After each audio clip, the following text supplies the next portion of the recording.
Now can I call on Senator Aisling Dolan to second the motion as well? Yes, I second the motion, and to thank Senator Mary Siri Carney for her very moving contribution and proposal of this motion on behalf of Fine Gael, and I would say government and hopefully cross-party here, such support, as you'll see, Minister, yourself, from the houses here in the Shannon. Very clear that Ireland condemns the war in Russia, and I very much want to pay tribute to President Zelensky and his country and his government for defending a democracy, defending their country, and that these peace talks will actually come to a resolution. They have to. Now, Minister, it is to Ireland to support a country in crisis. And as my colleague has said, the government is acting on all fronts, which is really excellent to see. As Fine Gael spokesperson on education, further and higher education, research, innovation and science, I want to confirm again the government's commitment, of course, for access to education for people from the Ukraine. Close to 15,000 people have nearly arrived in Ireland now, close to 15,000, and 1/3 of those are children and young people under the age of 18. 1/3. We now expect to see 20,000 by the end of the month. That's another few days. And again, rising to perhaps 40,000 by the end of next month. And even more. Minister, towns across Ireland have come together to organise collections, financial donations. It's been incredible. We've seen them really pulling together. What kept us strong during the lockdown is coming to the fore again. And it's that sense of community, that sense of community spirit and an empathy that Irish people have, because we know what it is like to face, our generations before, to face this type of devastation, starvation. We've heard about it in our history. 40% of those buildings in Mariupol are destroyed. Those people are fleeing devastation, death and starvation. They may never be able to return to Ukraine again. In this motion on Ukrainian refugees, I'm speaking specifically on support for children at primary and post-primary level and at third level. We have to ensure routine and normality for these children because it's so important. They're now leaving a war, and we need to ensure that when they arrive here that we have the supports in place to minimise disruption to their education, as well as ensuring available counselling and wellbeing supports, provide teachers with the resources to support these children during such trauma. But Minister, in towns across Ireland there are huge capacity issues. Primary schools are at a maximum. This story is replicated and very, very difficult in certain areas and towns.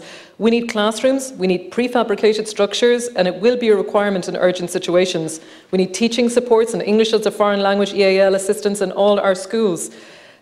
We welcome the liaison groups that are going to be set up through educational training boards across the country, and we're calling on the Department of Education for accelerated teaching supports and additional accommodation for primary and post-primary schools using the National Inventory of School Capacity. And that's going to be a great way for us to identify schools that have capacity and also support those that don't right now but that could provide it to ensure that we can provide for Ukrainian children. It has to be coordinated through the ETBs and through these county liaison committees.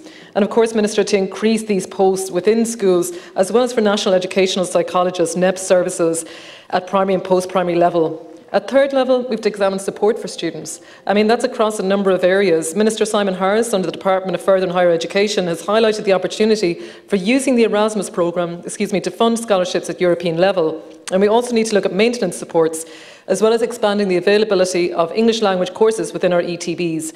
We're calling on, in Fine Gael, the expansion of the Erasmus programme to remove financial and regulatory barriers for students and researchers who wish to continue with their studies.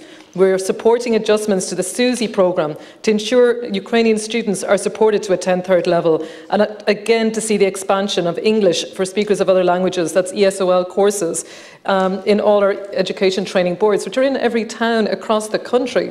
This is something we can achieve. We need to ensure qualifications are recognised in Ireland and that people can start working as per the Temporary Protection Directive.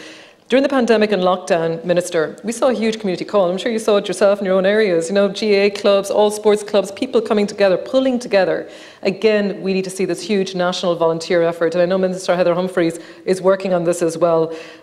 We've so many willing to help. And again, that this would be part of our motion to mobilise and I suppose coordinate these voluntary efforts at a local level. Our country, Minister, is working together, is supporting government initiatives to help families build a new life in Ireland. These families may not be able to return to their beloved Ukraine in the interim, and it's about helping these families in the aftermath of this tragedy to start their lives and help them continue, be it in education, be it in work setting, and achieve what they want to achieve in terms of qualifications. To thank Senator Mary Siri Kearney, Senator John Cummins, all my colleagues in both this House and in the Dáil, and our government ministers. This is a cross-departmental effort.